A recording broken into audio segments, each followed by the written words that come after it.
Hello there. In case you're not aware, I've got a Nintendo Encyclopedia coming out in just a couple of weeks' time. So I thought I would show like, kind of the ins and outs of it, because I've had a lot of people on Twitter asking for more information and from kind of to see more inside it. And obviously, I'm not going to flick through every single page because you'll just pause it and just kind of read everything. But I'll quickly kind of flick through bits of it so you can see what it entails. So this is the book. It will be released in the UK at the end of the month.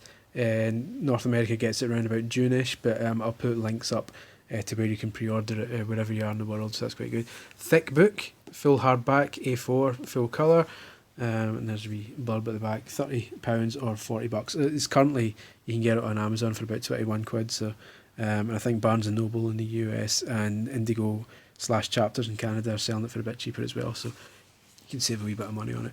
Failing that, it'll be in Waterstones and all your kind of bookshops when it finally comes out. So yeah, here we go. This is the book, full colour book. So the foreword is written by Julian Rignote, who's my hero growing up. He was, I'm just closing it now so you don't get a chance to read it. Buy my book. He was the editor of all the kind of pretty much every magazine that I loved growing up as a child in the late 80s and early 90s. And he was the kind of my inspiration for becoming a games journalist in the first place. So getting him to write the foreword was a massive honour and kind of brings my career and my life full circle, which was very nice, very lovely.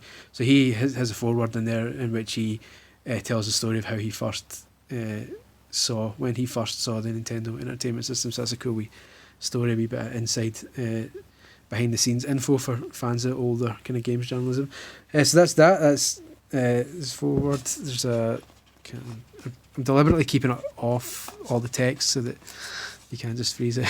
Like I'm being a bit of a dick. There's an intro with a young me. There's a kind of history of the NES section, and then the licensed games section.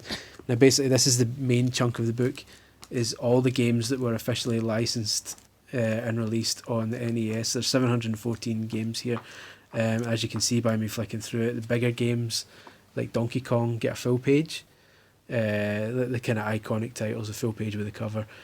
Smaller games, not smaller games, but still notable games get like a half page, and everything else gets a quarter page. So most of the games in here are quarter pages just to kind of fill the space, but the bigger ones, the more notable ones get, and every single game gets a screenshot, and every single game gets a fact. So for example, did you know a pilot episode for the Battletoads cartoon aired in the US on Thanksgiving, blah blah blah. So every single game has a fact, even the kind of obscure ones, everything's covered.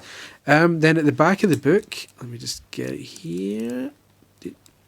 There's an unlicensed game section. There's another 160 or so games in here that weren't officially released on the NES, because the NES had to give their approval for every kind of game. So a lot of companies broke the copy protection and released their own weird games that didn't have a seal of approval.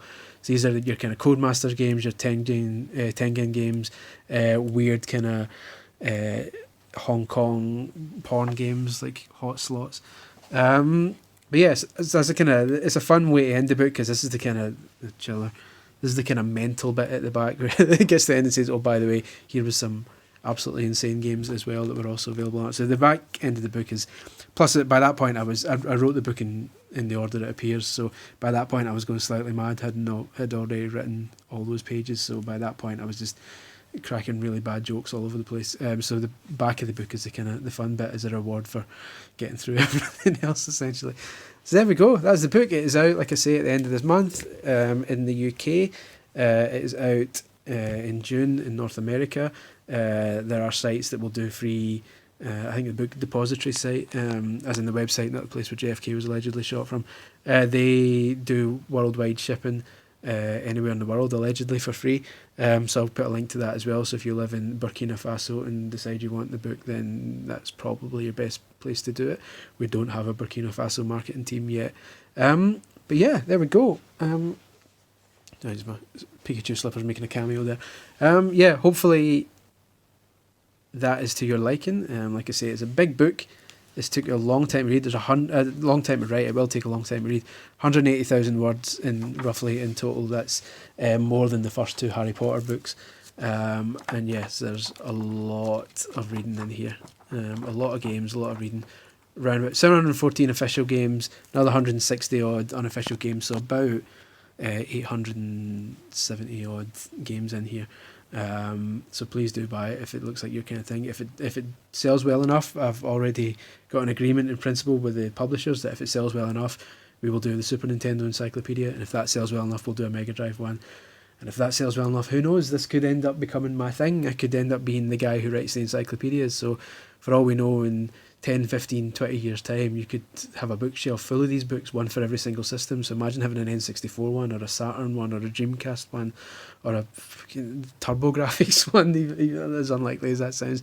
A Game Boy one. I would be so happy to just write these books all the time. So yeah, we shall see. But yeah, hopefully that it wets your whistle. And please do let me know in the comments if you get any more questions. Otherwise, please do like and subscribe for all your other kind of non-book shelling stuff.